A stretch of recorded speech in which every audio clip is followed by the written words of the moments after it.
امیر تحریک لبیک پاکستان سعد رضوی لاہور میں press conference کر رہے ہیں. انشاءاللہ تحریک لبیک پاکستان کراچی تا اسلام آباد پاکستان بچاؤ مارچ کرنے جا رہی ہے. اس کی تیاریوں کے سلسلے میں اور حالیہ ملک کے اندر پچھلے کچھ ہفتوں قبل ایک گستاخیوں کی لہر دوڑی، جس میں کچھ خواتین اور مرد حضرات نے نبوت کا دعویٰ کیا، اور اس کے بعد ایک طویل سلسلہ چلا جو رکنے اور تھمنے کا نام نہیں لے رہا تھا. الحمدللہ وہ اس کے اوپر تحریک لبیک نے عملی کام کیا اور ان لوگوں کو پابند سلاسل کروایا اور ان کے اوپر FIRs کروائی. اور ملک کے اندر جو اس وقت مہنگائی، پیٹرولیم کی مصنوعات کی قیمتوں میں مسلسل اضافہ، گیس کے بلوں میں اور میٹرز کے اندر جو اضافی چارج اور بجلی کے یونٹس کی جو مہنگے ترین قوم کو دینے پر اور قوم کو مہنگائی کے چکی کے پاٹوں میں پسنے پر، اس کے اوپر تحریک لبیک نے اپنا احتجاج پہلے بھی ریکارڈ کروایا، شٹر ڈاؤن کی صورت میں، پھر احتجاج پریس کلبز کے باہر احتجاج کی صورت میں. اب اس کو عملی جامہ پہنانے کے لیے تحریک لبیک نے پہلے 11 فروری کی کال دی، لیکن وہ ساتھیوں کے مشورے کے ساتھ کہ اس وقت جو حکومت میں موجود لوگ ہیں وہ پنجاب کے اندر نگران حکومت ہے، اور اس کی بجائے ہم کراچی سے شروع کریں جو لوگ مرکزی حکومت میں موجود ہیں، تاکہ ان کے کان پر بھی کوئی آواز خلق پہنچے اور ان کو بھی قوم کی دردوں کا کوئی احساس ہو. اس کے بعد ملک میں حالیہ سیاسی افراتفری اور ملک کے اندر جو بھی اس وقت ایک اژدہام آیا ہوا ہے، اس کے بارے میں ہمارا ایک مکمل ذاتی موقف ہے، نظریاتی موقف ہے کہ ہم سیاسی و ذاتی وکٹمائزیشن کے خلاف ہیں. وہ اگرچہ رانا ثناء اللہ کے خلاف ہو جناب کیس کے اندر، منشیات کے کیس کے اندر، اور اگر شہریار افریدی اور اس کی اہلیہ کے خلاف ہو. اسی طرح پورے ملک کے اندر خواتین کے ساتھ جو سلوک کیا گیا، ہم اس کے سخت مخالف ہیں.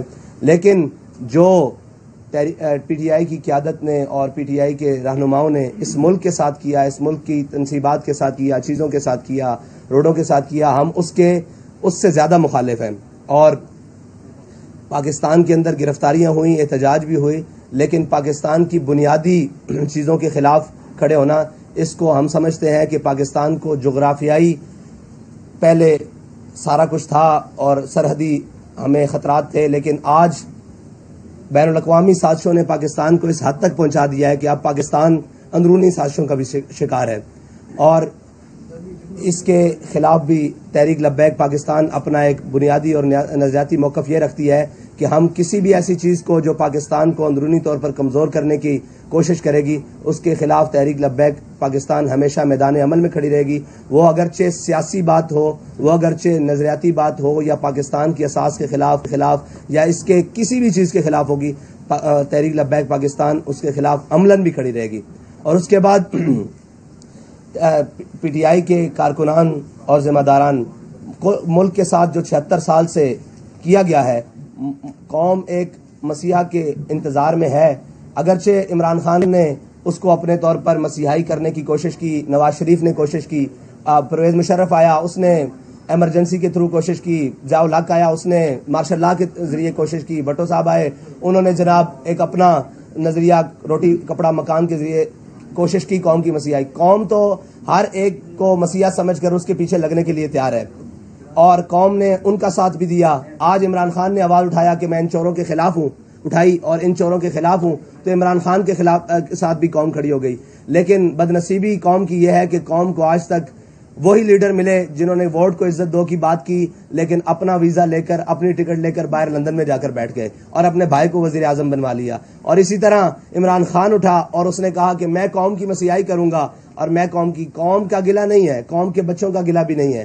اور قوم کے بچوں نے جو کچھ کیا وہ ان کے اندر ایک فرسٹریشن ہے، ایک ان کے اندر غصہ ہے، غم ہے، اور ایک اپنے ملک کے ساتھ ہونے والے اس کھلواڑ کے خلاف غم ہے. لیکن صاحب ظاہر ہے ان کے جذبات کو غلط استعمال کیا گیا. پہلے نواز شریف نے غلط استعمال کیا، پورے ملک کی حکومت لی، 2/3 اکثریت بھی لی، پھر اس کے بعد آئے. لیکن ہمیشہ اپنے کاروبار بھی یہاں سے اٹھا کر باہر اسٹیل ملوں تک لے گئے, پاکستان کے اندر کچھ نہیں چھوڑا, اپنے بھی جناب یہاں سے ساری جائیدادیں لے کر باہر سرے محل اور اپارٹمنٹس بنائے, لیکن پاکستان کے لیے کچھ نہیں کیا. پھر اس کے بعد عمران خان کی باری آئی تو انہوں نے بھی اپنی ذات کے گرد لوگوں کو جمع کر لیا, لیکن پاکستان کی باری آئی تو انہیں سوچنا بھی یہ گوارا نہیں کیا کہ میرے اس عمل سے یا میرے ان کاموں سے پاکستان کی ساکھ کو کتنا نقصان پہنچے گا. اور یہ کہتے تھے کہ جی آئے روز تحریک لبیک کے اوپر الزام کیا, سڑکیں بند کرتے ہیں, دھرنے بند کرتے ہیں. تحریک لبیک نے کبھی بھی ملک کی سالمیت کو خطرے میں ڈال کر اپنی بات منوانے کی کوشش نہیں کی. ہاں, ہم نے احتجاج ضرور کیا ہے, ہم انشاءاللہ آئندہ بھی کریں گے. ناموس رسالت کے لیے احتجاج, ختم نبوت کے لیے احتجاج, پاکستان کی بنیادی نظریے کے لیے احتجاج, پاکستان کی سالمیت کے لیے احتجاج. اس حوالے سے اسلام کیا کہتے ہیں؟ اس طرح ہمارے مفتیان کرام نے اس کے اوپر فتویٰ دے دیا ہوا ہے. یہ بڑا حساس اور نازک مسئلہ ہے. میں یہ سمجھتا ہوں کہ آپ مذہبی طور پر اس کو استعمال کر کے عمران خان کے خلاف نہ جائیں. عمران خان کی اور بہت بڑی غلطیاں ہیں جن کو لایا جائے. اس میں تو عمران خان اگر توبہ کر لے گا تو اس کو معافی مل جائے گی, پھر ہم کیا کریں گے. مسئلہ یہ ہے کہ اس نے بنیادی قوم کے ساتھ جو کیا ہے ان پر بات کی جائے. یہ تو اس کا اپنا ذاتی مسئلہ ہے جس کو مفتیان دکھا کر سمجھا سکتے ہیں. آپ نے یہ کہا ہے کہ جب ہم اسلام آباد تک پہنچیں گے تو جس دفعہ 144 لگی ہوئی ہے وہ ختم ہو جائے گی. تو کیا کہیں کوئی بیک ڈور کو رابطے ہیں یا کوئی اشارہ ہے؟ جیسے کہ اکثر آپ پہ الزام لگایا جاتا ہے کہ ایک ایسی جماعت ہے جو کسی کو اشارے پہ چلتی ہے یا اس کو صرف کسی طرح کی جو حرکات ہیں اس کے لیے کھڑا کیا گیا. کیا کہیں؟ دیکھیں, تحریک لبیک یہ سمجھتی ہے کہ ملک میں ہر وقت تو نہیں 144 لگ سکتی نا. ملک میں وقتی طور پر لگائی گئی ہے اور پہلے بھی لگتی رہی ہیں کچھ دن کے لیے, تو ختم ہو جائے گی. تو ابھی بہت سارے دن پڑے ہیں ہمارے اسلام آباد پہنچنے تک, اور انشاءاللہ تحریک لبیک نے کبھی ایسا کوئی کام نہیں کیا جس کی وجہ سے دفعہ 144 کو برقرار رکھا جائے. جنرل الیکشن کو بھی آپ نے اپنی اس مہم کا حصہ بنایا ہے کہ آپ یہ بھی چاہتے ہیں, کوئی ڈیمانڈ ہے آپ کی جنرل الیکشن کے حوالے سے بھی؟ جنرل الیکشن کے حوالے سے ہماری یہ ڈیمانڈ ہے کہ الیکشن اکٹھے ہوں اور اپنے وقت پر ہوں. جب انشاءاللہ یہ حکومت کی مدت پوری ہو جائے گی پھر انشاءاللہ اس کے اوپر بھی بات ہوگی. اچھا آپ صاحب یہ بتائیے کہ ایک شخص جھوٹا ہو, ذہنی توازن ٹھیک نہ ہو, دانی بھی ہو اور غیر اللہ کو سجدے بھی کرتا ہو, تو آپ سمجھتے ہیں کہ ایسے شخص کی اطاعت کرنا حلال ہے یا حرام ہے؟ مذہبی پوائنٹ آف ویو سے کیا کہتے ہیں؟ مذہبی پوائنٹ آف ویو سے یہ جو سارے الزام لگائے ہیں یہ جب ثابت ہو جائیں تو پھر تو حلال نہیں ہے, لیکن جب تک ثابت نہ ہو اور جب تک اس کا موقف نہ سنا جائے اس وقت تو نہیں کہا جا سکتا نا کہ یہ تو اس کے اوپر سراسر الزام ہے. بھائی اگر آپ عمران کی بات کر رہے ہیں تو عمران کے اوپر اور بہت سارے جرم ہیں جن کا آپ نام لیں. اس میں سب سے بڑا جرم یہ ہے کہ اس نے آسیہ مسیح کو ان کوٹوں کے ذریعے رہا کروا کے فرانس میں جا کے پریس کانفرنسیں کی ہیں. اس نے عشاقان رسول کے اوپر لبیک یا رسول اللہ کہتے ہوئے اپنے دور میں 53 لوگوں کو شہید کروایا ہے. اس نے بہت سارے ایسے کام کیے ہیں. اس نے کرتارپور کی راہداری قادیانیوں کے لیے کھولی ہے. یہ بہت لمبا کیس ہے, آپ اس کے بنیادی اس کے اوپر آئے جس کے اوپر اس نے کام کیا ہے. یہ تو اس کی ذاتی معاملات ہے نا, ذاتی معاملات کے اوپر ہم گفتگو نہیں کریں. غریبوں کی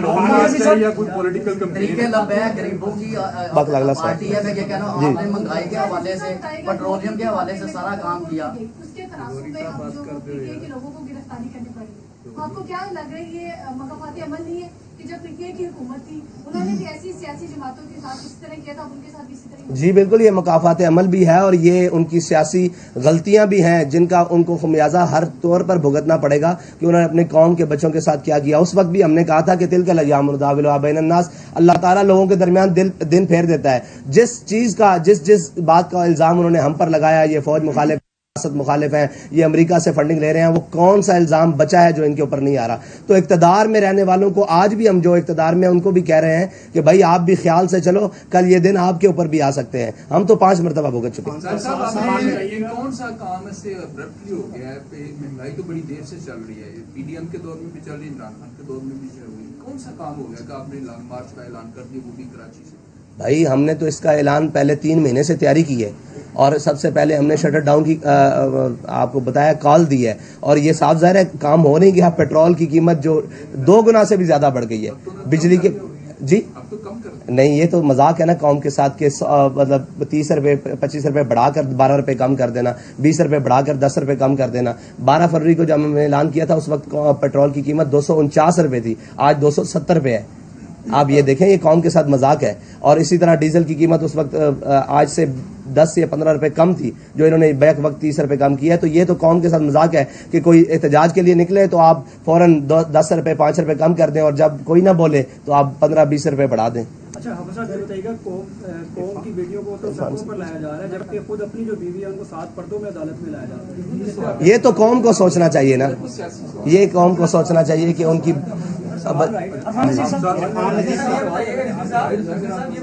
سر اس پہ کیا کہتے ہیں پرانے جو دور تھا پی ٹی آئی کا, اس دور میں ہم نے دیکھا فرانس کے واقعے پہ کرنا کیا, اس کے بعد واقعی ہوا انڈیا میں واقعہ ہوا اور دیگر بھی واقعے ہوئے, سوڈان میں بھی واقعہ ہوئے, اس طرح دھرنے نہیں دیے گئے, اس کے صرف پریس ریلیز تک جو ہے نا آپ لوگوں نے جاری کی, تو کیا وجوہات تھی کہ اس وقت اس طرح کی جو ہے وہ مذمت نہیں کی گئی؟ اس کی میں کئی دفعہ جواب دے چکا ہوں کہ فرانس کے خلاف ہمارا احتجاج اس لیے تھا, اور اس کے سفیر کی ملک بدری اس لیے تھا کہ وہ وہاں گستاخی ریاستی سطح پر ہوئی ہے, ریاستی سطح پر ہوئی ہے, اور یہ شاید آپ نے نہیں سنا کہ اس کے صدر نے اور ریاست نے اس کی حمایت کی تھی, اس لیے ان کے سفیر کو انڈیا میں جو گستاخی ہوئی ہے وہ ذاتی طور پر ہوئی ہے, اس کے خلاف ہم نے احتجاج بھرپور ریکارڈ کیا ہے, اور کل بھی کوئی خدا نہ خواستہ ریاستی سطح پر اللہ نہ کرے کوئی اس کی حمایت کرتا ہے تو ہمارا مطالبہ پھر وہی ہوگا کہ اس کے سفیر کو ملک بدر کیا جائے, اس کے لیے جو بھی قربانی دینی پڑی انشاءاللہ دیں گے. الیکشن ایئر ہے, یہ مہنگائی کے خلاف کوئی ریلی ہے یا یہ آپ باقاعدہ طور پہ الیکشن کی کمپین کا آغاز کر رہے ہیں؟ ابھی تو مہنگائی کے خلاف ہے, جب الیکشن کے لیے آئیں گے تو انشاءاللہ ہم بتا دیں گے. جو بھی تحریک لبیک کے نظریے پر آ جائے گا اس سے کولیشن بن سکتی ہے. خالی حکومت کی وجہ سے نہیں, اس کے پیچھے پوری معاشی ڈھانچہ اور ٹیکسز اور لیویز اور ڈیوٹیز وغیرہ, جب تک وہ کم نہیں ہوں گی اور حکمرانوں اور بیوروکریسی کی عیاشیاں کم نہیں ہوں گی, آپ کا یہ احتجاج بے معنی رہے گا, اس لیے کہ وہ اسی فارمولے کے تحت 5-10 روپے پھر کم کر دیں گے. آپ کا ہدف وہ ظالمانہ قوانین کیوں نہیں ہے جس کی وجہ سے صرف اشرافیہ عیاشی کر رہی ہے اور عوام سڑکوں پہ اور اپنے گھروں میں بھوکی مر رہی ہے؟ آپ کا ٹارگیٹ وہ ہونا چاہیے نا جس سے مہنگائی کی جڑ ہی ختم ہو جائے, اس طرف آپ کی نظر کیوں نہیں ہے؟ بہت اچھا سوال کیا آپ نے. دیکھیں ہم نے فارمولہ دیا, ہم نے یہ کہا کہ آپ 800-700 سی سی والے کے لیے پیٹرول کی قیمت یہ رکھیں, بائکس والوں کے لیے یہ رکھیں, بڑی گاڑیوں والوں کے لیے یہ رکھیں. اس کی زد میں اشرافیہ ہی آ رہا ہے, اور لوگ پوچھ رہے ہیں کہ آپ سے کسی نے رابطہ کیا؟ ہم سے حکومت نے تو رابطہ نہیں کیا, لیکن جو حکومت کے وہ پالے ہوئے لوگ ہیں جو اس کے کمیشن کھاتے ہیں انہوں نے ہم سے رابطہ کیا کہ آپ یہ کیا کرنے جا رہے ہیں, آپ بھی پر لیٹر کوئی ہم سے کمیشن لے لیں, ہم سے کوئی بات کر لیں. تو اس کا مطلب ہے ہمارا تیر بہدف ہوا, ہمارا تیر بہدف ہوا. ان کو تھوڑی پریشانی کا سامنا کرنا پڑا, وہ ہم سے کہہ رہے ہیں کہ آپ ہم سے وہ لے لیں, کیا نام ہے اس کا, کمیشن لیں پر لیٹر, اور آپ اپنے اکاؤنٹس بتائیں, ہم ان کے اندر پیسے بھیجنے کے لیے تیار ہیں. ہم نے کہا ہمیں نہیں چاہیے, ہم قوم کے ساتھ کھڑے ہیں اور قوم کے لیے پیٹرول سستا کرو. دوسرا بات ہے ہم نے ایک پورا وائٹ پیپر دیا ان کو کہ آپ جناب 3000 سی سی 5000 سی سی والی گاڑیوں کے لیے یہ پیٹرول کی قیمت رکھیں اور نیچے یہ رکھیں, تاکہ غریب کو آسانی ہو اور اشرافیہ کو اور ملک میں مفت چیزیں استعمال کر رہے ہیں ان کے لیے یہ قیمتیں رکھیں اور ان کو یہ ٹیکسز لگائیں, تاکہ ان کو پتہ لگے کہ اس کی قوم کو قیمت کیا دینی پڑتی ہے. آپ کو مارچ کی اجازت مل جائے گی جبکہ حالات اتنے نازک ہو گئے ہیں, لاہور میں زمان پارک کو بند کیا ہے, لاہور والے پریشان ہیں, آپ سمجھتے ہیں کہ کراچی سے آپ کو مارچ کی اجازت ہوگی کیونکہ حالات کیوں خراب ہوئے ہیں؟ انہوں نے ملک کے حالات خراب کیے ہیں تو اس وجہ سے ہوا ہے نا. ہر ایک کے لیے تو ایک پیمانہ نہیں ہو سکتا, جس نے جرم کیا اس کو اس کی سزا ملے گی, ہر ایک کو تو نہیں اس کی سزا ملے گی نا. ہم نے تو کوئی جرم نہیں کیا, ہم تو پاکستان کے لیے نکلے. سمجھتے نہیں, ہم کہتے ہیں ہمارا مارچ ہوگا, اگر حکومت نے روکا بھی تو تب بھی ہوگا. کہے گا کہ تحریک لبیک نے جو ہے احتجاج کیا, دفعہ 144 نافذ تھی, ان پہ عمل ہوا, جبکہ پی ڈی ایم نے حالیہ سپریم کورٹ کے باہر احتجاج کیا, دفعہ 144 نافذ تھی, لیکن ان کے ساتھ تو کوئی یہ تو دوہرا قانون ہم کہہ رہے ہیں نا کہ پی ڈی ایم نہ اختیار کرے, اور میرے خیال سے انہوں نے جنگلے بھی پھلانگے ہیں, انہوں نے جناب سپریم کورٹ کی باہر جا کر گھیراؤ بھی کیا ہے, تو ہم تو اس کے سخت مخالف ہیں, اس کے سخت مخالف ہیں. اس لیے کہ جناب جب ان کے لیے احتجاج منع ہے اور سپریم کورٹ کے باہر جانا منع ہے, تو ان کے لیے 2 قوانین پاکستان کے اندر بیک وقت نہ دکھائیں جس سے کسی کے بیانیوں کو فائدہ ہو. عقل کا استعمال کریں اور فہم و فراست کا استعمال کریں اور پاکستان کو بہتری کی طرف لے کر جائیں, نہ کہ اپنی ذاتی مفادات کی طرف لے کر جائیں اور ذاتی بقا کی طرف لے کر جائیں. سر یہ بتائیے گا کہ آپ کا یہ جو مارچ ہے یہ کراچی سے 22 کو شروع ہوگا اور کب پہنچے گا,